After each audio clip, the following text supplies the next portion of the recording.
Hi. So குட்டனுக்கு வந்து ஏன் hair cut பண்ணீங்க அண்ட் எதுக்காக ஹேர் கட் பண்ணீங்க, நல்லாவே இல்லை, டல்லாக இருக்கா குட்டன் அப்படின்னு நிறைய பேர் கமெண்ட்ஸ் பார்த்தேன்.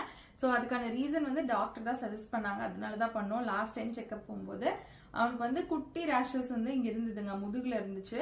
ஸோ அதனால அவங்க என்ன சொன்னாங்கன்னா, கொஞ்சம் ப்ரீதிங் ஸ்பேஸ் வேணும் அவனுக்கு, ஏன்னா அவன் நிறைய தண்ணியெல்லாம் விளையாடுறான் இல்லைங்களா, அதனால வந்து கொஞ்சம் கிளாக் ஆன மாதிரி இருந்தது. ஸோ அதனால சின்ன சின்னதாக 2 ரேஷஸ் எல்லாம் வந்துருந்தது. அப்போ டாக்டர் வந்து ஒரு டைம் நீங்கள் ஃபுல் ஹேர் கட் பண்ணிடுங்க, ஆனால் அவனுக்கு ட்ரெஸ்ஸு போட்டு விட்டுருங்க, குளிர்காலத்துக்கு பிரச்சனை இல்லை, அண்ட் வெயில் வர போகுது, அதுக்குள்ளே அவனுக்கு வளர ஆரம்பிச்சிடும், ஸோ இது வந்து ஓகே ஆகிடும் அப்படின்னாங்க. அதனால தான் வந்துட்டு நாங்கள் பண்ணோம். யூஸ்வலாக இவ்வளோ வந்து ஷிட்ஸுக்கு ஹேர் கட் பண்ணக்கூடாது, பட் இந்த வாட்டி நாங்கள் வந்து அதுக்கு அந்த ரீசனுக்காக தான் பண்ணோம். அண்ட் ஷாம்பு கொடுத்துருக்காங்க, போக மெடிசின்ஸ் எல்லாம் கொடுத்துருக்காங்க. அதெல்லாம் ஒரு கோர்ஸ் முடிச்சிட்டிங்கன்னா அந்த குட்டி ரேஷஸ் கூட வராது. இதுதான் ஸ்டார்டிங் ஸ்டேஜ், நல்ல வேலை நாங்கள் பார்த்துட்டோம். ஸோ அதனால நாங்கள் பார்த்து அவனுக்கு சரி பண்ணிட்டோம்.